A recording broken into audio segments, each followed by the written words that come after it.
പരിശുദ്ധ അമ്മ വഴി ഈശോയോട് ഉടമ്പടി ചെയ്ത് വിടുതൽ പ്രാപിക്കാൻ കഴിയുമെന്നുള്ളതിൻ്റെ സൂചനയാണ്. എല്ലാ ദിവസവും തന്നെ ഇപ്പോൾ 10 ദിവസം 9 ദിവസം സാക്ഷ്യമല്ലേ. എന്തുമാത്രം സാക്ഷ്യങ്ങൾ നമ്മൾ സമയമില്ലാത്തതിൻ്റെ പേരിൽ മാറ്റുന്നുണ്ട്. അപ്പം എൻ്റെ സഹോദരങ്ങൾ ചെയ്യേണ്ടത്, സാക്ഷ്യം ഇവിടെ പറയാൻ അവസരം കിട്ടിയില്ലെങ്കിലും നിങ്ങൾ വീണ്ടും വീണ്ടും പ്രാർത്ഥിക്കുക. പുതിയ പുതിയ അനുഭവങ്ങൾ വരുമ്പോൾ നല്ല സാക്ഷ്യമായി മാറുമ്പോൾ ഞങ്ങൾ അവസരം തരും. പക്ഷേ അതുവരെ നിങ്ങൾക്ക് സ്വന്തമായിട്ട് സാക്ഷ്യപ്പെടുത്താം. നിങ്ങളുടെ മൊബൈലിലോ തീർച്ചയായിട്ടും നിങ്ങൾക്ക് സാക്ഷ്യപ്പെടുത്താൻ കഴിയും. ഇന്നിപ്പോൾ അങ്ങനെ ഒരു സംവിധാനം ലോകത്തിലുള്ള എല്ലാവർക്കും ഉണ്ട്. അവിടെ അനുഭവങ്ങൾ അവരുടെ മൊബൈലിലൂടെ തന്നെ അപ്ലോഡ് ചെയ്ത് കൊടുക്കാം. ഫേസ്ബുക്കിലേക്കും വീഡിയോ ആയിട്ടും കൊടുക്കാൻ പറ്റും.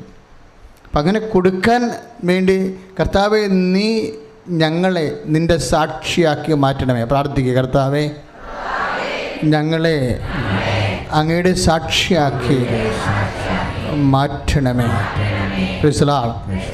പിന്നെ ഉടമ്പടി നമ്മൾ ശ്രദ്ധിക്കേണ്ടത്, സാധാരണ ഉടമ്പടി എന്ന് പറയുമ്പോൾ 2 കക്ഷികളുണ്ടാവും ഇല്ലേ? ഉടമ്പടിയിൽ 2 കക്ഷികളുണ്ടാവും. പലപ്പോഴും ഇപ്പോൾ വിവാഹം ഒരു ഉടമ്പടിയാണ് അല്ലേ? ഉടമ്പടിയിലും 2 കക്ഷികളുണ്ട്. പക്ഷേ മിക്കവാറും കക്ഷികളെപ്പോഴും തുല്യ കക്ഷികളായിരിക്കും അല്ലേ? വിവാഹത്തിലായാലും വസ്തു വിൽപ്പനയായാലും എപ്പോഴും നമ്മൾ കൊടുക്കുന്ന മുതലിന് വസ്തു അത്രയും തരും. തുല്യ കക്ഷികളാണ് ഉടമ്പടി ചെയ്യുക, കരാറ് ചെയ്യണത്. വിവാഹത്തിലും അങ്ങനെയാണ്. സൗന്ദര്യം കുറവാണെങ്കിൽ സമ്പത്ത് കൂടുതൽ കൊടുക്കും. അങ്ങനെയൊക്കെ എല്ലാ ആൾക്കാരും അറേഞ്ച് ചെയ്യണത്. ഇനി സമ്പത്ത് കുറവാണെങ്കിൽ ജോലി വെച്ച് അറേഞ്ച് ചെയ്യും. ഇങ്ങനെ എവിടെയെങ്കിലുമൊക്കെ ടാലിയാക്കി നോക്കിയിട്ടാണ് ആൾക്കാർ വിവാഹം. അത് നിലപാട് ശരിയാണോ തെറ്റാണോ എന്നുള്ളത് നിങ്ങളും ദൈവമായിട്ട് ഉദ്ധരിച്ചാൽ മതി. പക്ഷേ അളന്ന് നോക്കുമ്പോൾ സമ്പത്താണ് ഇതിൻ്റെ പ്രധാനപ്പെട്ട വിഷയമായിട്ട് മാനദണ്ഡമായിട്ട് എടുക്കണമെങ്കിൽ പ്രവാചകനായി സ്വീകരിക്കുന്നവന് പ്രവാചകൻ്റെ പ്രതിഫലമേ ലഭിച്ചാൽ മതി. സമ്പത്താണ് നിൻ്റെ ജീവിത പങ്കാളിയെ തിരഞ്ഞെടുക്കുന്നതിന് മാനദണ്ഡമെങ്കിൽ ആ സമ്പത്ത് തന്നെയായിരിക്കും അതിൻ്റെ മാനദണ്ഡം അവസാനം വരെ. മനസ്സിലായില്ലേ? പക്ഷേ സമ്പത്ത് എത്ര കൂടിയാലും ഇപ്പം ഈ സമ്പത്തിൻ്റെ ഒരു മിനിസ്റ്ററാണ് ഇപ്പോൾ എയിംസ് ആശുപത്രി ചികിത്സയിൽ കഴിയണത്. നമ്മുടെ ഫൈനാൻസ് മിനിസ്റ്ററാണ് അല്ലേ? നിങ്ങൾക്ക് ആളിൻ്റെ പേരൊക്കെ അറിയാം. ഫൈനാൻസ് മിനിസ്റ്ററായിരുന്നു ഇന്ത്യയുടെ കഴിഞ്ഞ മിനിസ്ട്രിയിൽ. അദ്ദേഹം വെൻറ്റിലേറ്ററാണ്. നമുക്ക് ഈ നിമിഷം അദ്ദേഹത്തെപ്പോലെ വെൻറ്റിലേറ്ററായിട്ടുള്ള അനേകം മക്കളുണ്ട്. ആശുപത്രിയിൽ അഡ്മിറ്റായിട്ട് മാസങ്ങൾ കിടക്കുന്ന രോഗികളുണ്ട്. അവരെല്ലാം ഓർത്തുകൊണ്ട് അവർക്കെല്ലാം ശക്തിയും അതിജീവനം ലഭിക്കാൻ വേണ്ടി ശ്രുതികട ഹല്ലേലൂയ. നമ്മൾ നിസ്സഹായരാണ്. ഇപ്പം തുടങ്ങിയല്ലത്. അരൺ ജയിലിയുടെ വിഷയം മാത്രമല്ല, മനുഷ്യൻ്റെ മൊത്തം വിഷയങ്ങളാണ്. ഈ നിസ്സഹായ അവസ്ഥയിൽ നിന്നാണ് ദൈവാശ്രയം ആരംഭിക്കുന്നത് അല്ലേ? ഇപ്പോൾ ഒരു സാക്ഷ്യം, ഒരു കുഞ്ഞിൻ്റെ സാക്ഷ്യം കേട്ടില്ലേ? അവരോട് ഞാൻ 2 പ്രാവശ്യം പറഞ്ഞതാണ്. എന്താ പറഞ്ഞത്? നിൻ്റെ കുഞ്ഞിനെ കർത്താവ് സുഖപ്പെടുത്തിയിരിക്കുന്നത്. 2 ഒരേ ഡിസീസ് ആയതുകൊണ്ടാണ് ഇങ്ങനെ പറയാൻ കാരണം. ധനകാര്യം വന്ന രോഗവും ആ കുഞ്ഞിൻ്റെ രോഗവും ഒന്ന് തന്നെയാണ്. അതുകൊണ്ടാണ് അങ്ങനെ പറയണത്. അവർക്ക് എന്താണ് ധനമായിട്ടുള്ളത്? വിശ്വാസമാണ്. അതാണ് വിഷയം. ആ കുഞ്ഞിൻ്റെ അമ്മയ്ക്ക് വിശ്വാസമുണ്ട്. ആ വിശ്വാസമാണ് നമ്മളെ ദൈവത്തിൻ്റെ ഈ ഉടമ്പടിയിൽ തുല്യ പങ്കാളിയാക്കണത്. പിടികിട്ടിയ നമ്മൾ ഈ ഉടമ്പടി ചെയ്യുന്ന ആരുമായിട്ടാണ്? പരിശുദ്ധ അമ്മ വഴി ദൈവത്തോടാണ് ഉടമ്പടി ചെയ്യണത്. അപ്പോൾ ഉടമ്പടി ചെയ്യുമ്പോൾ ഉടമ്പടി ചെയ്യണ വ്യക്തികൾ എപ്പോഴും ആരായിരിക്കണം? തുല്യ പങ്കാളികളായിരിക്കും. അപ്പോൾ ദൈവത്തോട് തുല്യ പങ്കാളിത്തം ഉണ്ടാക്കാൻ നമുക്ക് മെറിറ്റില്ല ഇല്ലേ? പക്ഷെ ഉള്ള മെറിറ്റ് എന്താ? വിശ്വാസമാണ്. ഇപ്പം എബ്രഹാത്തിനോട് ദൈവം ഉടമ്പടി ചെയ്തില്ലേ ഇല്ലേ? എബ്രഹാത്തിനോട് ഉടമ്പടി ചെയ്തപ്പോൾ എന്താണ് എബ്രഹാത്തിന് വന്നിരുന്ന വിഷയം? എബ്രഹാം ദൈവതിരുസന്നിധിയിൽ തുല്യ പങ്കാളിയല്ല. ആണോ? എബ്രഹാം തുല്യ പങ്കാളിയല്ല. അദ്ദേഹം പ്രായം കവിഞ്ഞ ആളാണ്. നാട്ടുകാരുടെയും വീട്ടുകാരുടെയും സപ്പോർട്ടില്ലാത്ത ആളാണ്. അവിടെ നിന്നെല്ലാം ഊറിൽ നിന്ന് നിപ്പൂറിൽ നിന്നൊക്കെ അദ്ദേഹം മാറി താമസിച്ചിവിടെ ഹെബ്രോനിൽ വന്നിരിക്കുക. ഇപ്പോൾ സ്വന്തപ്പെട്ടൊരു ബന്ധുക്കളൊന്നും ഇല്ല. അവിടെ ഭാര്യയും ഭർത്താവുമായിട്ട് കുറച്ച് കന്നുകാലികളുമായിട്ട് ജീവിച്ചു പോകുന്ന ആളാണ്. ഇയാളടുത്താണ് പറയണത്, അടുത്ത വസന്തത്തിൽ ഞാൻ നിന്നെ സന്ദർശിക്കുമ്പോൾ നിനക്ക് ഒരു കുഞ്ഞുണ്ടായിരിക്കുമെന്ന് പറയും. അപ്പോൾ എബ്രാഹാം ആ ദൈവത്തിൻ്റെ വാഗ്ദാനത്തിന് എബ്രാഹാം പകരം വെക്കണത്, തുല്യ പങ്കാളിയാകണത് എങ്ങനെയാണ്? വിശ്വസിച്ചുകൊണ്ടാണ്, അല്ലേ? അപ്പോൾ എപ്പോഴും നമ്മൾ ഉടമ്പടി ചെയ്യുമ്പോൾ തുല്യ പങ്കാളിയുടെ വിഷയമുണ്ട്. അപ്പം നമ്മൾ ദൈവത്തിൻ്റെ തുല്യ പങ്കാളിയായി മാറുന്നത് എങ്ങനെയാണ്? നമ്മുടെ വിശ്വാസത്തിൽ നമ്മൾ വളർന്നുകൊണ്ടാണ്. Praise the Lord. വിശ്വാസത്തിൽ നിന്നാണ് ഈ വിശുദ്ധി ഉണ്ടാകുന്നത്.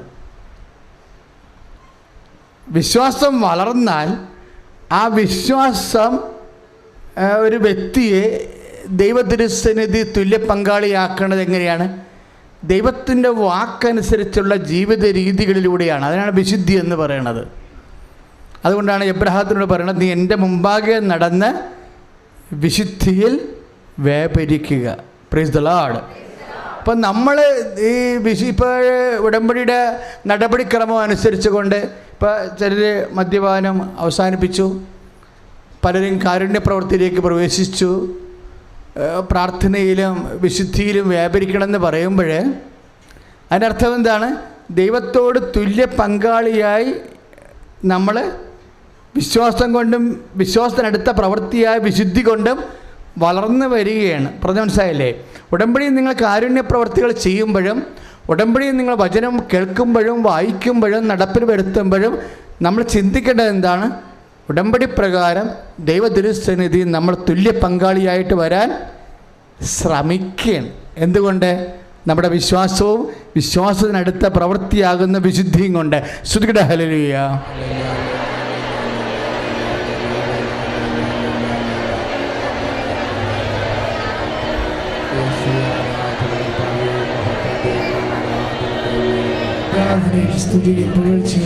അപ്പോൾ ഉടമ്പടി പ്രകാരമുള്ള ഉപവാസം, ഉടമ്പടി പ്രകാരമുള്ള വചന വായന, ഉടമ്പടി പ്രകാരമുള്ള ദാനധർമ്മങ്ങൾ, ഉടമ്പടി പ്രകാരമുള്ള കാരുണ്യ പ്രവൃത്തികൾ ഒക്കെ ചെയ്യുമ്പോൾ എൻ്റെ മക്കൾ എന്താ ഉദ്ദേശിക്കുന്നത്? നമ്മൾ തുല്യ പങ്കാളിയാകാൻ വേണ്ടിയുള്ള പരിശ്രമങ്ങളാണ്. ആകുവായില്ല എന്നുള്ളത് നമുക്കറിയാവില്ല. ദൈവമായിട്ട് ഒരിക്കലും നമ്മൾ തുല്യ പങ്കാളി ആകത്തില്ല. പക്ഷേ നമ്മൾ പരിശ്രമിക്കും. അതുകൊണ്ടാണ് പൗലോസ് പറയുന്നത്, ഞങ്ങൾ തന്നെ വിജയിച്ചവരായി കാണപ്പെടണമെന്നില്ല, പക്ഷേ വി വിൽ ട്രൈ അല്ല അറ്റ് ദി ലാസ്റ്റ്. അന്ത്യം വരെ നമ്മൾ പരിശ്രമിക്കും. പ്രാർത്ഥിക്കുക, കർത്താവായ ദൈവമേ, അങ്ങയുടെ തിരുസന്നിധിയിൽ വിശ്വാസത്തിനും വിശുദ്ധിക്കും വേണ്ടി ഉടമ്പടി ചെയ്തവരെ ഞങ്ങൾ എപ്പോഴും പരിശ്രമിക്കുന്നവരായി കാണപ്പെടുവാൻ ഇടയാക്കണമേ. ഇപ്പം സക്കറിയാവിൻ്റെ കാലം വരുമ്പോൾ സക്കറിയായും എന്താ പറയണത്? അങ്ങ് എബ്രാഹവുമായി ചെയ്ത ഉടമ്പടി, അങ്ങയുടെ കാരുണ്യം അങ്ങ് അനുസ്മരിച്ചു എന്നാണ്, അല്ലേ? ലുക്കായുടെ സുവിശേഷം 1:72-73 വചനങ്ങൾ എന്താ പറയണ? യോഹന്നാൻ സ്നാപകനെ കുറിച്ചുള്ള വാഗ്ദാനം നൽകുമ്പോഴും ആ യോഹന്നാൻ മാന്താനായെക്കുറിച്ചുള്ള വാഗ്ദാനം നൽകുമ്പോഴും പരിശുദ്ധാത്മാവ് നിറഞ്ഞെന്നാണ് പറയണത്.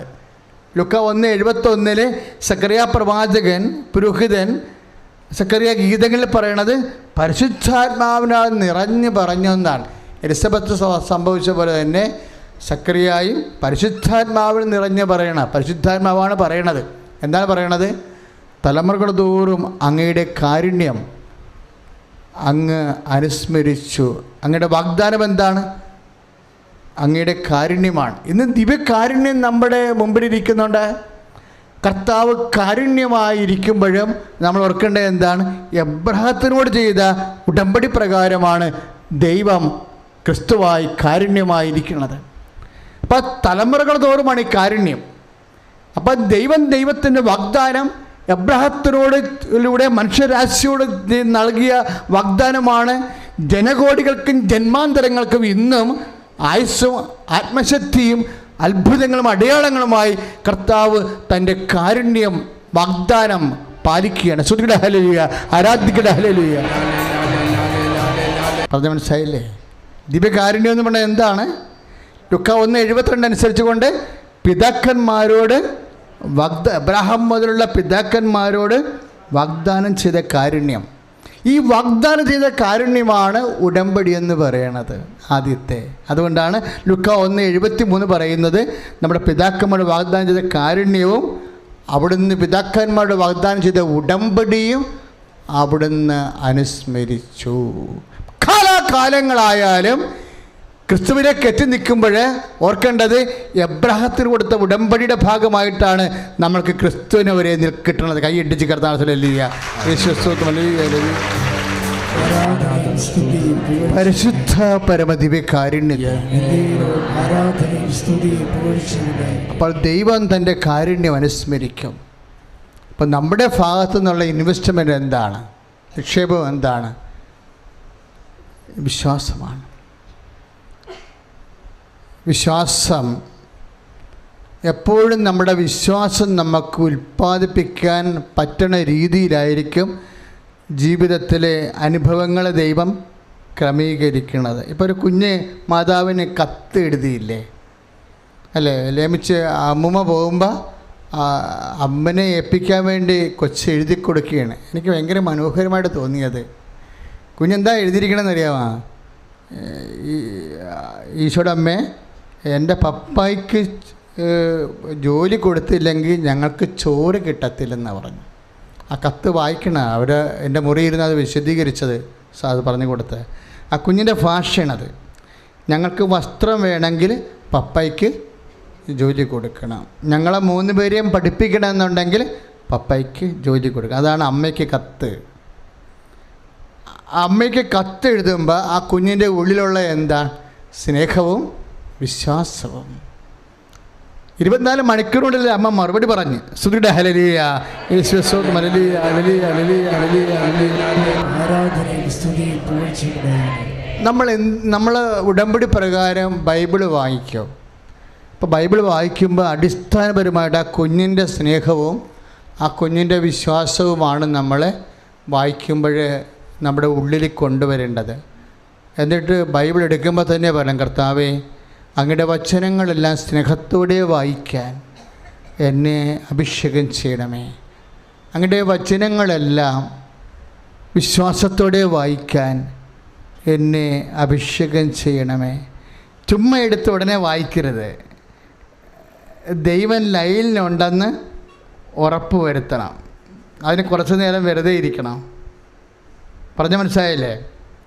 കർത്താവ് ലൈനിലുണ്ടെന്ന് നമ്മൾ ഉറപ്പ് വരുത്തണം. ഇപ്പം നമ്മൾ വിളിക്കുമ്പോൾ എന്താണ് ഹലോ ഹലോ എന്ന് പറയുമ്പോൾ ഒരു അനക്കം കേൾക്കുമ്പോഴാണ് നമ്മൾ സംസാരിക്കാൻ തുടങ്ങുന്നത്. ഇതുപോലെ തന്നെയാണ് വചനം വായിക്കണത്. വചനം വായിക്കുമ്പോൾ വിശ്വാസപ്രമാണം ചൊല്ലി വെറുതെ ഇരിക്കണം. ഇത്തിരി നേരം, ഒരു സെക്കൻഡ്, ഒരു 5 സെക്കൻഡൊക്കെ വെറുതെ ഇരിക്കണം. എന്നിട്ട് നമ്മൾ തന്നെ ഒരു അവയർനെസ്സിലേക്ക് വരണം. എന്താണ്? ഞാൻ ദൈവത്തിരുസന്നിധിയിൽ കർത്താവ് എന്നോട് പറഞ്ഞ വാക്കുകൾ വായിച്ച് കേൾക്കുകയാണ്. ഞാൻ ദൈവത്തെയാണ് കേൾക്കുന്നത്. Praise the Lord. വചനം വായിക്കുമ്പോൾ എന്ത് വേണം? നമ്മളെ ദൈവത്തെയാണ് കേൾക്കണത്. ഇന്നിപ്പോൾ ഈ മൊബൈലിലൊക്കെ ഉള്ള കാരണം എന്തൊരു അനുഗ്രഹമാണ്. ബൈബിൾ മൊത്തം മൊബൈലുണ്ട്. അപ്പോൾ പുസ്തകം കൊണ്ട് നടക്കേണ്ട കാര്യമില്ല. വെറുതെ ബസ് ഇരുന്നുകൊണ്ട് ബൈബിൾ നോക്കിയെടുത്താൽ മതി. വായിക്കുക. എത്ര നേരം വേണമെങ്കിൽ നമുക്ക് വായിക്കാം. നമുക്ക് വേണമെങ്കിൽ വായിച്ച് കേൾക്കുകയും ചെയ്യാം. ഇയർഫോൺ ഉണ്ടെങ്കിൽ ഹിയറിംഗ് ബൈബിൾ അപ്ലോഡ് ചെയ്ത് കേൾക്കാം. ചെറുപ്പക്കാർക്കൊക്കെ ഒത്തിരി സൗകര്യങ്ങളാണ് ഇന്നുള്ളത്. അതവർ പ്രയോജനപ്പെടുത്തണം ശരിക്കും. സ്തുതിയുടെ ഹല്ലേലൂയ.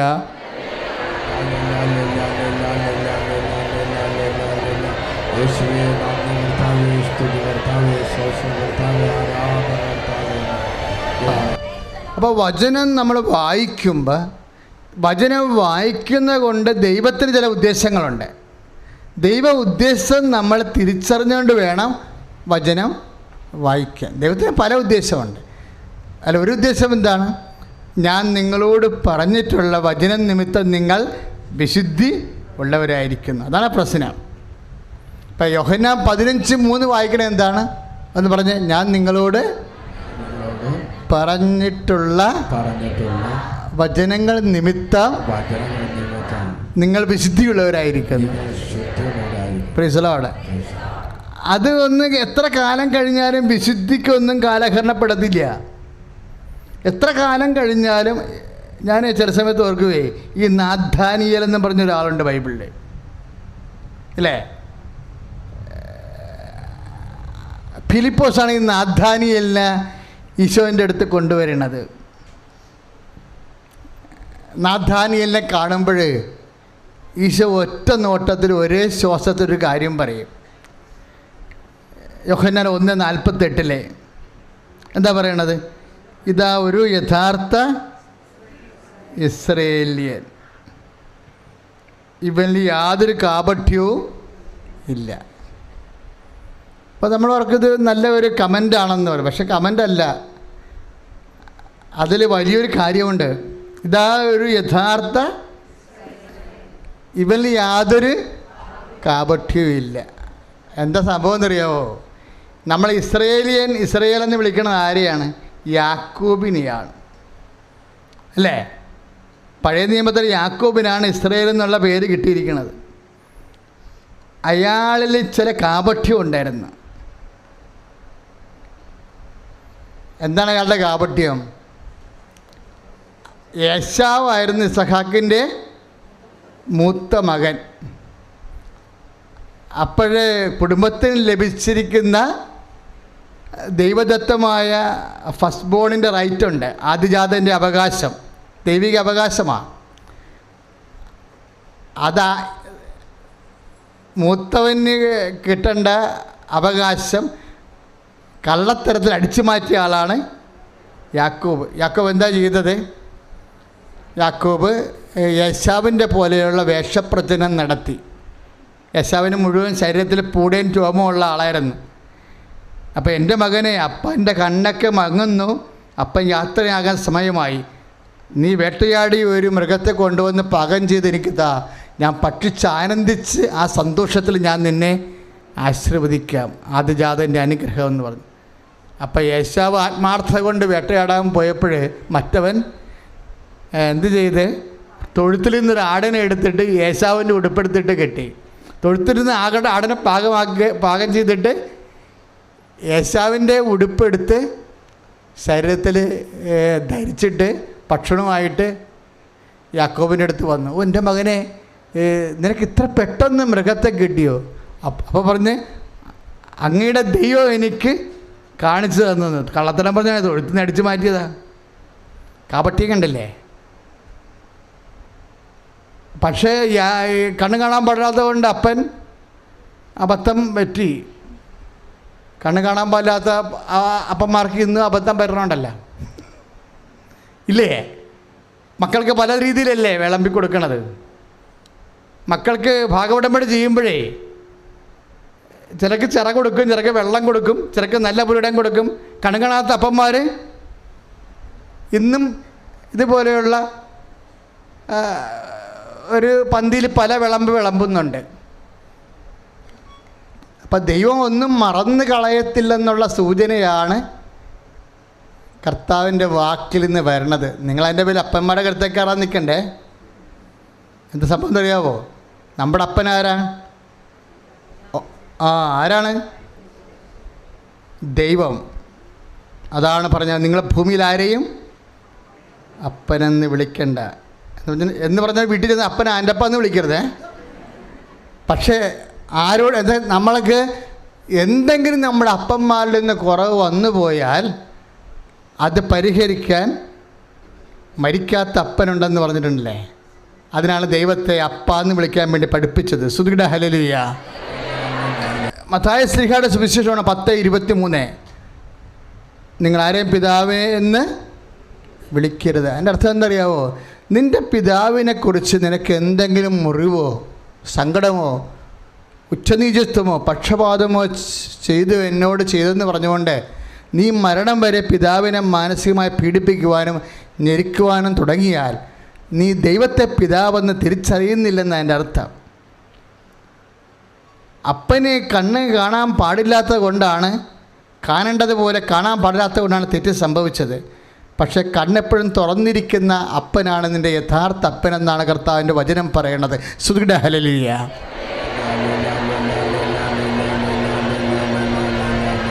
ഇപ്പോൾ ഉടമ്പടി സന്തതികൾ അപ്പനോട് എന്തെങ്കിലും ദേഷ്യമുണ്ടെങ്കിൽ, പരിഭവം ഉണ്ടെങ്കിൽ ഇവിടെ വെച്ച് മാപ്പാക്കുന്നു അല്ലേ?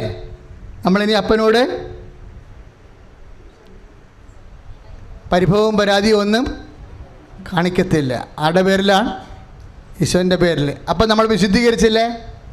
ഇതിനാണ് പറയുന്നത്, ഞാൻ നിങ്ങളോട് പറഞ്ഞിട്ടുള്ള 15:3 ഞാൻ നിങ്ങളോട് പറഞ്ഞിട്ടുള്ള വചനം നിമിത്തം നിങ്ങളെ വിശുദ്ധീകരിച്ചിരിക്കുന്നു. വിശുദ്ധീകരിക്കുമ്പോൾ എന്നാ സംഭവിക്കണമെന്ന് അറിയാവോ? കാര്യം ആത്യന്തികമായിട്ട് ഇതെല്ലാം നൽകാൻ ഏശാവിനെ പാട്ടിലാക്കാൻ വേണ്ടി അവസാനം യാക്കോബ് ധനികനായി കഴിഞ്ഞപ്പോൾ അയാൾക്ക് 40 പശുക്കൾ, അതുപോലെ തന്നെ 400 ആടുകൾ, ചെമ്മരി ആടുകൾ, 400 കോലാടുകളെല്ലാം കിട്ടി. ലാബാൻ്റെ കുറേ സ്വത്ത് അടിച്ചും മാറ്റി പുള്ളിക്കാരൻ. അവിടെ വെച്ച് എന്നിട്ട് അടിപ്പാണ് നടത്തിയത്. ലാബാൻ എന്ന് പറഞ്ഞാൽ അമ്മാവനാണേ. അമ്മാവൻ്റെ വീട്ടിൽ ചെന്നിട്ടും പല തരികിട പരിപാടികളൊക്കെ പുള്ളിയുടെ കയ്യിലുണ്ടായിരുന്നു. പക്ഷെ നമ്മളെപ്പോഴും ഓർക്കുക, ഇതൊന്നും ദൈവം അംഗീകരിക്കണില്ലെന്ന്. തരികിട പരിപാടികളൊന്നും അംഗീകരിക്കണില്ല. കർത്താവിൻ്റെ കാലം വരുമ്പോഴും നാഥാനിയലിനെ കണ്ടപ്പോൾ യാക്കോബിനുള്ള പാരപണികളെ കണ്ടില്ലേ? അപ്പോൾ ദൈവത്തിൻ്റെ മനസ്സിൽ നിന്ന് അത് മാറിയിട്ടില്ലെന്നല്ലേ എൻ്റെ അർത്ഥം. പണ്ട് ചെയ്തൊരു വിഷയമാണ്, കാപട്യം കാണിച്ചതാണ്. യേശാവിൻ്റെ ഉടുപ്പെടുത്തിട്ട് അവനെ പറ്റിച്ച കാപട്യം കാണിച്ചതാണ്. പക്ഷേ കർത്താവിൻ്റെ മനസ്സിൽ നിന്ന് അത് മാറണില്ല. കർത്താവ് വരുമ്പോഴേ തീരുമാനിച്ചിരിക്കുന്നത് എന്താണ്? വിധിയെല്ലാം പുത്രനെ ഏൽപ്പിച്ചിരിക്കുന്നു. അങ്ങനെ വചനമില്ലേ? 5:22 യോഹന്നാൻ 5:22 വിധിയെല്ലാം പുത്രനെ ഏൽപ്പിച്ചിരിക്കുന്നു. അപ്പൻ്റെ കാലത്ത് ചെയ്തതാണെങ്കിലും പുത്രൻ്റെ കാലം വരുമ്പോഴും കർത്താവ് ഒരു തീരുമാനമെടുത്തു. എന്താണ്? യാക്കോബിൻ്റെ കാപട്യം തന്നെ. കാര്യം എന്താണ്? അവനെയാണ് വിധിക്കാൻ അധികാരം. അപ്പോൾ വിധിക്കാൻ അധികാരമുള്ളവൻ്റെ മുമ്പിൽ നമുക്ക് ഇന്നല്ലെങ്കിൽ നാളെ നാഥാര്യൻ്റെ വേഷത്തിൽ യാക്കോബിന് നിൽക്കേണ്ടി വരുമെന്ന് വിശ്വാസം തിരിച്ചറിയണം. കൈ അടിച്ച് കർത്താവ്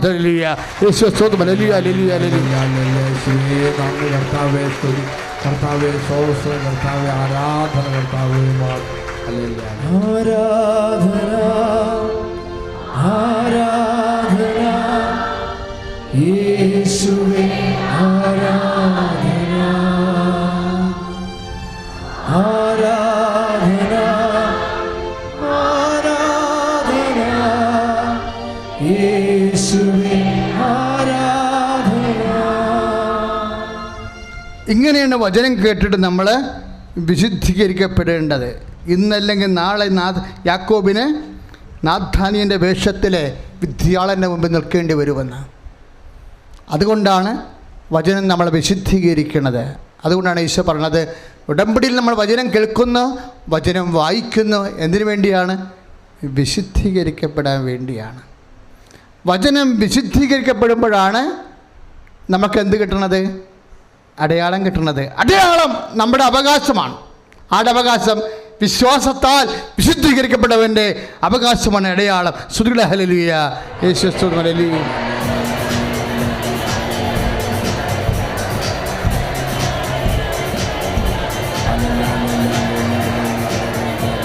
വചനത്തെ വിശുദ്ധീകരിച്ച് വചനത്തിൻ്റെ പ്രവർത്തനങ്ങളായി ശക്തീകരിച്ച് വിശ്വാസത്തിന് പ്രവൃത്തികൾ ചെയ്ത് കഴിയുമ്പോൾ നമ്മൾ ദൈവത്തോട് തുല്യ പങ്കാളികളായി മാറും. പ്രാർത്ഥിക്കുക. കർത്താവായ ദൈവമേ, വചനം കേട്ട് വചനം ഗ്രഹിച്ച് വചനം ജീവിച്ച വചനത്തിന് സാക്ഷിയായി അടയാളത്തിന് അവകാശിയായി തുല്യ പങ്കാളിയായി മാറുവാൻ ഞങ്ങളെ അനുഗ്രഹിക്കണമേ. സ്തുതിക്കട്ടെ, ഹല്ലേലൂയ.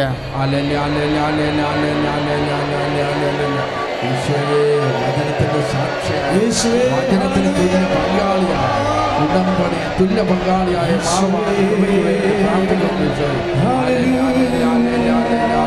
യേശുവേ ആരാധന, ആരാധന, ആരാധന. കരങ്ങൾ വീശിക്കൊണ്ട് ആരാധന, ആരാധന,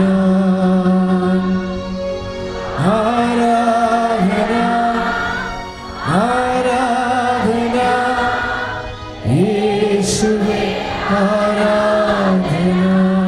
പരിശുദ്ധ പരമ ദിവ്യകാരുണ്യത്തിന്. അപ്പോൾ ഉടമ്പടി ചെയ്യണ സമയത്ത് നമ്മൾ ചിലപ്പോൾ 0 ആയിരിക്കും, 0- ആകും. നമ്മൾ ഉടമ്പടിയുടെ പ്രോസസ്സിലാണ് നമ്മൾ കർത്താവിൻ്റെ തിരുസന്നിധിയിൽ വിശുദ്ധീകരിച്ചും ശക്തീകരിച്ചും തുല്യ പങ്കാളിയായി മാറുന്നത്. കാര്യം ഉടമ്പടി ചെയ്യണ എല്ലാവരും നിങ്ങൾ ചിന്തിച്ച് നോക്കിക്കുക. ദൈവത്തോട് ഉടമ്പടി ചെയ്യണ എല്ലാവരെയും അവരാദ്യം ബിഗ് 0 ശരിക്കും. ഇന്നത്തെ സുവിശേഷം കണ്ടില്ലേ, രാവിലെ കുർബാന വെച്ചപ്പോൾ നിങ്ങൾ ശ്രദ്ധിച്ചാവും. ന്യായാധിപന്മാരുടെ ലേഖനമാണ്. ന്യായാധിപന്മാരുടെ ലേഖനത്തിൽ എന്താണ് എഴുതിയിരിക്കുന്നത്? ഗിദെയോൻ എന്ന് പറഞ്ഞ ന്യായാധിപനെക്കുറിച്ചാണ് സംസാരിക്കുന്നത്. 6-ാം അധ്യായം 22-ാമത്തെ വാക്യം. ന്യായാധിപന്മാരുടെ പുസ്തകം 6-ാം അധ്യായം 22 മുതൽ 27 വരെയുള്ള വാക്യങ്ങൾ. ഗിദെയോൻ ന്യായാധിപനാണ്, ജഡ്ജസാണ്. പ്രവാചകന്മാരും രാജാക്കന്മാരും ജഡ്ജസും ന്യായാധിപന്മാരുമാണ് യഹോവയുടെ പ്രതിനിധികളായിട്ട് കാലാന്തരങ്ങളുടെ തിരഞ്ഞെടുക്കപ്പെട്ട ജനതയെ നയിച്ചുകൊണ്ട് പോയത്. അവരെല്ലാം ചെയ്തുകൊണ്ടിരുന്നത് എന്താണെന്നറിയാവോ? ഉടമ്പടിയെക്കുറിച്ച് പ്രവാചകന്മാരും ന്യായാധിപന്മാരും രാജാക്കന്മാരും എല്ലാവരും ദൈവജനത്തെ അനുസ്മരിപ്പിച്ചത് എന്തിനെക്കുറിച്ചാണ്?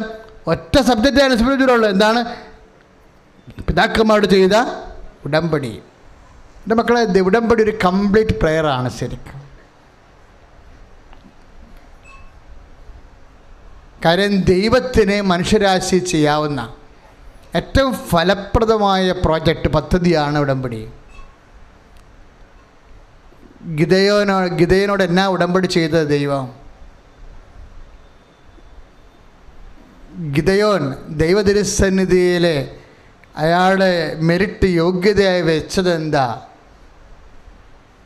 ശ്രദ്ധിക്കട്ടെ. ഹല്ലേലൂയ, ഹല്ലേലൂയ, ഹല്ലേലൂയ. യേശുവേ നന്ദി. ഹല്ലേലൂയ, ഹല്ലേലൂയ.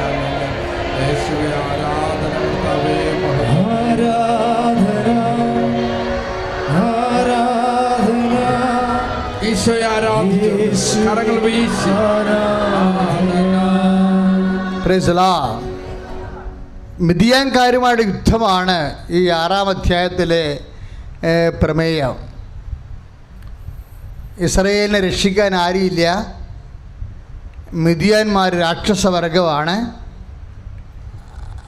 ഇസ്രായേൽ രാജാവില്ല, പ്രവാചകനില്ല, സൈന്യമില്ല, ആരുമില്ല.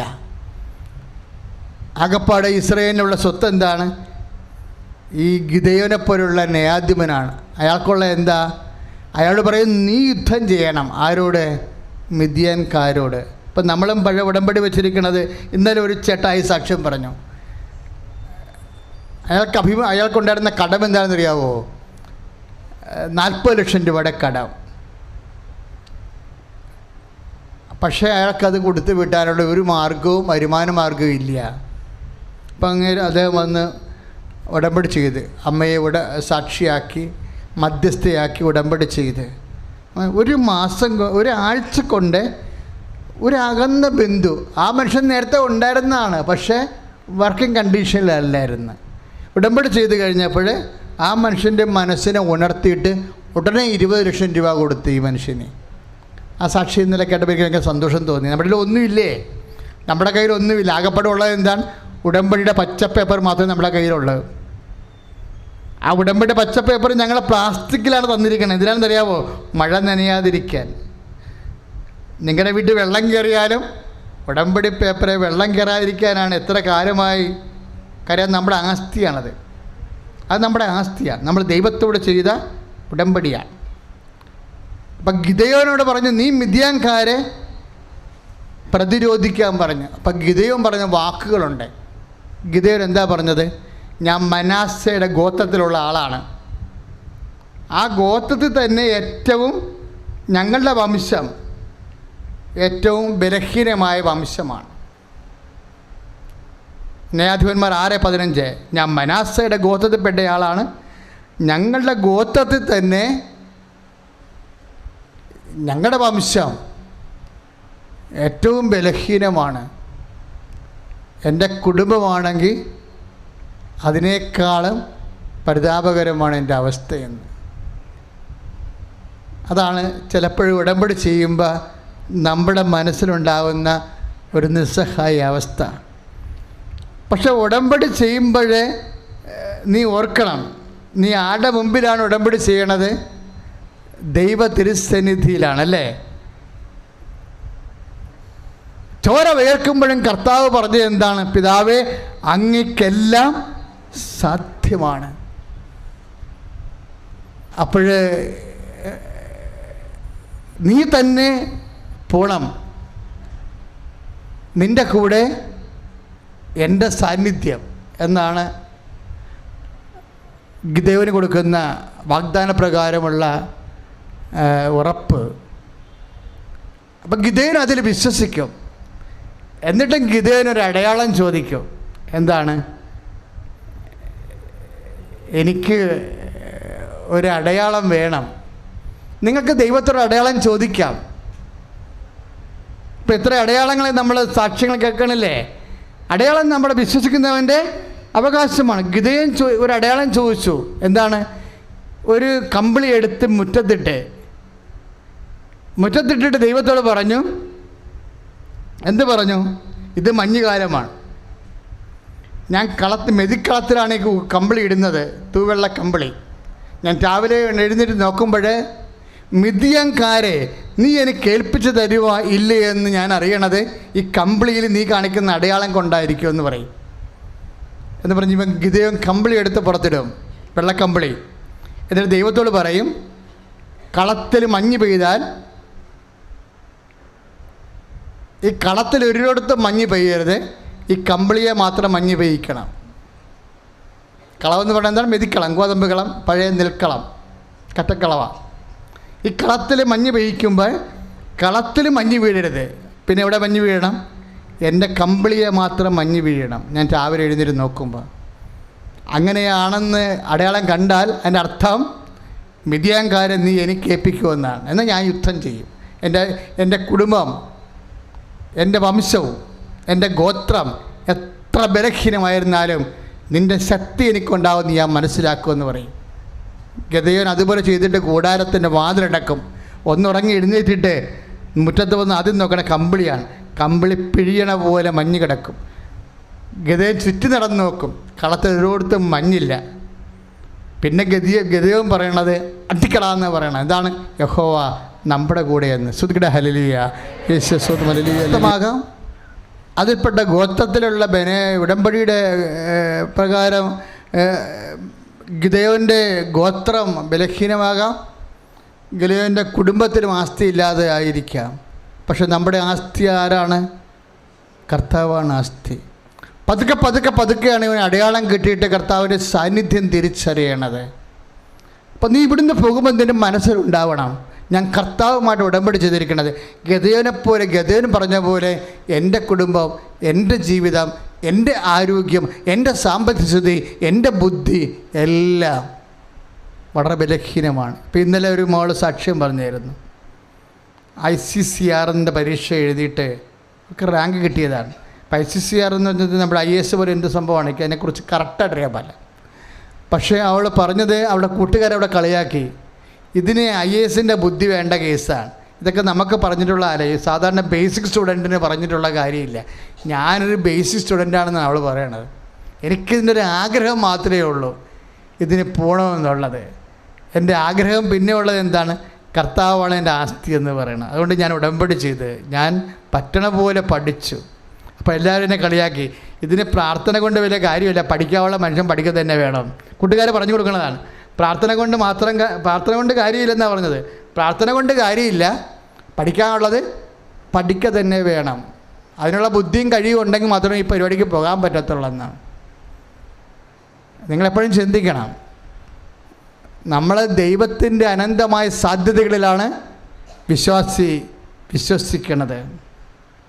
ഇപ്പം ചിലർ പറയും താൻ പാതി ദൈവം പാതി എന്ന്. ചിലർ പറയും ഫസ്റ്റ് ഡ്യൂട്ടി ദെൻ ചാരിറ്റി. ചിലർ പറയും വർക്ക് ഈസ് വർഷിപ്പ്. ഇതെല്ലാം ഉടമ്പടിക്കാൻ, ഇതൊന്നും ബിബ്ലിക്കൽ ടേംസ് അല്ല. ഇതൊന്നും ബിബ്ലിക്കൽ ടേംസ് അല്ല. വിശ്വാസി പറയണ അർത്ഥം ഇത് അവിശ്വാസികളുടെ ബൈബിളാണ്. ഫസ്റ്റ് ഡ്യൂട്ടി ദെൻ ചാരിറ്റി അവിശ്വാസിയുടെ ബൈബിളാണ്. വിശ്വാസം സംബന്ധിച്ചിടത്തോളം ഡ്യൂട്ടി ഈസ് അവർ ചാരിറ്റി. ചിലർ പറയും ഫസ്റ്റ് വർക്ക് ദെൻ വർഷിപ്പ്. ചിലർ പറയും വർക്ക് ഈസ് വർഷിപ്പ് എന്ന് വെച്ച് കഴിഞ്ഞാൽ ജോലിയാണ്, അധ്വാനമാണ് ആരാധന. എന്നാൽ അവിശ്വാസികളുടെ കാലത്ത് ഏതാണ്ട് 1800 ഫ്രഞ്ച് റവല്യൂഷൻ മുതലുണ്ടാക്കിയെടുത്തിട്ടുള്ള ബുദ്ധിപരമായ ഒരു പരിണാമമാണിത്. അതിനെ സപ്പോർട്ട് ചെയ്തത് ഫിഡലിസമാണ്. ഫിഡലിസം സപ്പോർട്ട് ചെയ്തത് വ്യവസായ വിപ്ലവത്തിൻ്റെ കാലത്ത് ഞായറാഴ്ച വരെ പാവപ്പെട്ടവനെ കൊണ്ട് പണിയെടുപ്പിക്കാൻ വേണ്ടി ഫാക്ടറി മുതലാളിമാർ കണ്ടുപിടിച്ച ബൈബിളാണ് first duty then charity, work is worship. നീ പള്ളിയിൽ പോയാലും കുഴപ്പമൊന്നുമില്ല, വർക്ക് ചെയ്താൽ മതിയെന്ന്. അതും പറഞ്ഞുകൊണ്ടാണ് ഇതിൽ അണ്ണന്മാർ വീട്ടിയിരിക്കുന്നത്. ഇതെല്ലാം പിശാസിൻ്റെ സാറ്റാനിക് വേർഷൻ. ഇപ്പം സൽമാൻ റുഷ്ദിയൊക്കെ ആവിഷ്കാര സ്വാതന്ത്ര്യത്തിൻ്റെ പേരിലൊക്കെ ഒത്തിരിയേറെ ഭീഷണിയുള്ളതാണ്. അത് വേറൊരു വിഷയം. ഞാൻ പറയണത് അതിൻ്റെ സമാന്തരമായി ചില നിലപാടുകളുണ്ട് മനുഷ്യനെടുക്കണേ. എന്താണ് സാറ്റാനിക് വേഴ്സുകൾ എന്ന് പറയണത്, സൈത്താൻ്റെ വചനങ്ങളെന്ന് പറയുന്നത് എന്താണ്? ദൈവവചനത്തെ നിഷേധിക്കുകയും വിശ്വാസമെടുക്കാതിരിക്കുകയും ചെയ്യുന്ന വചനങ്ങൾ ദൈവേതര വചനങ്ങളാണ്. ദൈവേതര വചനങ്ങൾ അല്ല വിശ്വാസി ഫോളോ ചെയ്യണത്. നമ്മളെ സംബന്ധിച്ചിടത്തോളം വർക്ക് ആൻഡ് വർഷിപ്പ് സെയിം. നമ്മളെ സംബന്ധിച്ചിടത്തോളം എന്താണ്? നമ്മൾ വർക്ക് ചെയ്യും, അതേസമയം തന്നെ വർഷിപ്പ് ചെയ്യും. പക്ഷേ വർക്ക് ചെയ്താലും ചില സമയത്ത് നമ്മൾ എത്തിപ്പെടത്തില്ല. പിന്നെന്താണ്? അപ്പോൾ ഞാൻ പറയും 50% വർക്കും 50% വർഷിപ്പോ എന്ന് പറഞ്ഞാൽ ഉടമ്പടി സമ്മതിക്കത്തില്ല. ഉടമ്പടി സമ്മതിക്കണത് എന്താണ്?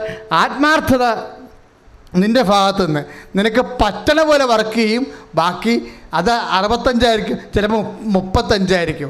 നിനക്ക് 35 നിൻ്റെ മെറിറ്റ് എന്നുണ്ടെങ്കിൽ കർത്താവിൻ്റെ ഗ്രേസ് എത്ര ശതമാനമായിരിക്കും? 65. നിൻ്റെ 25 നിൻ്റെ മെറിറ്റ് എന്നുണ്ടെങ്കിൽ കർത്താവിൻ്റെ ഗ്രേസ് എത്രയായിരിക്കും? 75. അപ്പോൾ not by merit but by ഗ്രേസിലാണ് ഉടമ്പടി വർക്ക് ചെയ്യണത്. എഫേസ്യസ് 2:8 നിൻ്റെ കഴിവാലല്ല എൻ്റെ കൃപയാലാണെന്ന്. സ്തുതിയുടെ ഹല്ലേലൂയ, യേശുവേ സ്തോത്രം, ഹല്ലേലൂയ. നിങ്ങളുടെ ദൈവമാണ് എന്നോട് സംസാരിച്ചെങ്കിൽ എനിക്കൊരു കാര്യം പറയാനുണ്ട്. എന്താ? നീ പറഞ്ഞോളൂ. ഞാൻ തിരിച്ചു വരുന്നവരെ നീ ഇവിടെ നിൽക്കുമോ? അപ്പോൾ ദൂതൻ പറഞ്ഞു, നീ തിരിച്ചു വരുന്നവരെ ഞാനിവിടെ നിൽക്കുമെന്ന് പറഞ്ഞു. ഗിദെയോൻ എന്താ ചെയ്തത്? മനാസയുടെ ഗോത്രത്തിൽ അവന് പറയാനുള്ള അവൻ പറഞ്ഞു. മനാസയുടെ ഗോത്രത്തിൽ അവൻ്റെ വർഗം, അവൻ്റെ വംശം ബലഹീനമാണ്. മിദ്യാൻകാരെ എതിർക്കാൻ പോയിട്ട് 10 പേരോട് പോലും അടരാടാനുള്ള ശക്തിയും ആസ്തിയുമില്ല. പക്ഷേ എന്നോട് സംസാരിച്ച ദൈവമാണെങ്കിൽ ദൈവത്തെ എനിക്കറിയാം. ഞാൻ തിരിച്ചു വരുന്നവരെ നീ ഇവിടെ നിൽക്കുമോ? അപ്പോൾ ദൈവദൂതൻ പറഞ്ഞു, നീ തിരിച്ചു വരുന്നവരെ ഞാനിവിടെ നിൽക്കുമെന്ന് പറഞ്ഞു. ഗിദെയോൻ എന്താ ചെയ്തത്? അകത്ത് വീട്ടിൽ പോയി കുറേ നടന്ന് പോകണം. അവൻ പോയി ആടിനെ കൊണ്ടുവന്ന് ആടിനെ പാകം ചെയ്ത് അതിൻ്റെ കറി ഒരു പാത്രത്തിൽ കൊണ്ടുവന്ന് കുറച്ച് അപ്പവും കൊണ്ടുവന്നിട്ട് ഒരു കല്ലേലെടുത്ത് വെച്ച്, ദൂതം നിന്ന സ്ഥലത്ത് ഒരു കല്ലേലെടുത്ത് വെച്ച് അപ്പം എടുത്ത് വെച്ചു. പിന്നെന്ത് ചെയ്ത്? കറിയും എടുത്ത് വെച്ച് ചാറെടുത്തിട്ട് അപ്പത്തിന്മേൽ ഒഴിച്ച്, എന്നിട്ട് കൈകൂപ്പി കാത്തു നിന്ന് ദൂതൻ ഒരു വടി കൊണ്ടുവന്നിട്ട് ഈ അപ്പത്തിന്മേൽ തൊടുമ്പോൾ പെട്ടെന്ന് ഈ സാധനം ആളിക്കത്തും. അപ്പോൾ ഗിദെയോന് മനസ്സിലാകും എന്നോട് സംസാരിച്ചത് മിദ്യാൻകാരോട് എന്നെ ഉപകരണമാക്കിക്കൊണ്ട് എൻ്റെ ബലഹീനതയെ ശക്തിപ്പെടുത്തിക്കൊണ്ട് അടരാടി ഇസ്രായേൽ ജനത്തെ സംരക്ഷിക്കാൻ പോകുന്ന സൈന്യങ്ങളുടെ കർത്താവിനെ ഞാൻ കണ്ടു കൈയടിച്ച് കർത്താവ്.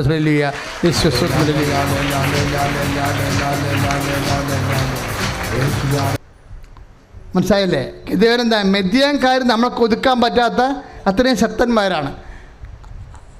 അവനെ എതിരെ അടരാടാൻ വേണ്ടിയുള്ള ശക്തി നമ്മൾ സംസ്വീകരിച്ചത് എങ്ങനെയാണ്? വർഷിപ്പിൽ നിന്നാണ്. ഗിദെയോൻ എന്താ ചെയ്തത്? കർത്താവിനെ ആരാധിച്ചവിടെ ബലിപീഠമുണ്ടാക്കി. അവൻ പറ്റുന്ന രീതിയിൽ ആരാധന എന്ന് പറഞ്ഞാൽ എന്താണ്? അത് ശക്തിയാണ്. ശരിക്ക് വർക്കല്ല വർഷിപ്പ്. വർക്ക് ഈസ് വർഷിപ്പല്ല, വർഷിപ്പാണ് ഫസ്റ്റ്. നമ്മൾ ഉടമ്പടി പ്രകാരം ജീവിക്കുമ്പോൾ, ഉടമ്പടി പ്രകാരം സുവിശേഷ സാക്ഷിയാകുമ്പോൾ, ഉടമ്പടി പ്രകാരം കാരുണ്യപ്രവൃത്തി ചെയ്യുമ്പോൾ അതെല്ലാം വർഷിപ്പിൻ്റെ ഭാഗമായി മാറുകയും അതിലൂടെ നമ്മൾ ബലഹീനതയിൽ ആണ് ദൈവത്തിൻ്റെ ശക്തി പ്രവർത്തിക്കണമെന്ന് പൗലോസ് പറയുമ്പോൾ, ഞാൻ ബലഹീനനായിരിക്കുമ്പോഴാണ് ഞാൻ ശക്തനായിരിക്കണമെന്ന് പറയുമ്പോൾ, നമ്മൾ ശക്തനാക്കുന്നവരുടെ എല്ലാം ചെയ്യാൻ കഴിയുമെന്ന് ഫിലിപ്പിയർ 4:13 പറയുമ്പോൾ, എന്താ നമ്മൾ ശക്തനാക്കുന്നത്? വർഷിപ്പ്, ആരാധനയിൽ അടിസ്ഥാനപ്പെടുത്തിയിട്ടുള്ള സുവിശേഷ സാക്ഷ്യ ജീവിതവും ചെയ്യാനാണ്. അതിലൂടെയാണ് നമ്മൾ ശക്തീകരിക്കുന്നതും നമ്മളുടെ എല്ലാ വെല്ലുവിളികളെയും നമ്മൾ അതിജീവിക്കുന്നതും. കൈയടിച്ച് കർത്താവ് ഹല്ലേലൂയ. നിന്റെ മനസ്സിൽ പറയണം, എന്താണ്? ബലഹീനനായി ഞാൻ ശക്തീകരിക്കപ്പെടുന്നതിലൂടെ. നീ പ്രേക്ഷിത പ്രവർത്തനങ്ങൾ ചെയ്യുമ്പോൾ, കർത്താവിൻ്റെ പത്രങ്ങൾ വാങ്ങിച്ചിട്ട് മറ്റു മനുഷ്യർക്ക് വേണ്ടി അവരുടെ സങ്കടങ്ങളിൽ ദൈവത്തെ കണ്ടെത്താൻ വേണ്ടി നീ പ്രേക്ഷിത പ്രവർത്തനമായിട്ട് വിതരണം ചെയ്യുമ്പോൾ, അത് വെയിൽ കൊള്ളുമ്പോൾ അതിനുവേണ്ടി, അതിനൊരു മഴ കൊള്ളുമ്പോൾ അതിനുവേണ്ടി നീ യാത്ര ചെയ്യുമ്പോൾ നിൻ്റെ മനസ്സിൽ പറയണം, ബലഹീനനായ ഞാൻ കർത്താവിന് ലോകത്തിൽ കൊടുത്തുകൊണ്ട് കർത്താവ് ഇതുവഴി എന്നെ ശക്തീകരിക്കുകയാണ്. എന്നെ ഭീഷണിപ്പെടുത്തുന്ന മിദ്യാൻകാരെ എപ്പോഴും അടരാടാൻ വേണ്ടി, അവരെ അതിജീവിക്കാൻ വേണ്ടി, അത് രോഗമാകാം, ചിലപ്പോൾ ജോലി ഇല്ലാത്ത അവസ്ഥയാകാം, ചിലപ്പോൾ സാമ്പത്തിക കടമാകാം, എന്ത് മിഥ്യാങ്കാരും പ്രതിസ്ഥാനത്ത് നിൽക്കുമ്പോൾ അതിനെ പ്രതിരോധിക്കാനുള്ള ആത്മശക്തി ആവഹിക്കുന്നത് ദൈവവചനങ്ങൾ നടപ്പിൽ വരുത്തിക്കൊണ്ടാണ്. അതാണ് ഉടമ്പടി നമ്മൾ പഠിപ്പിക്കുന്നത്. കൈ അടിച്ചു കർത്താണ് ഹല്ലേലൂയ.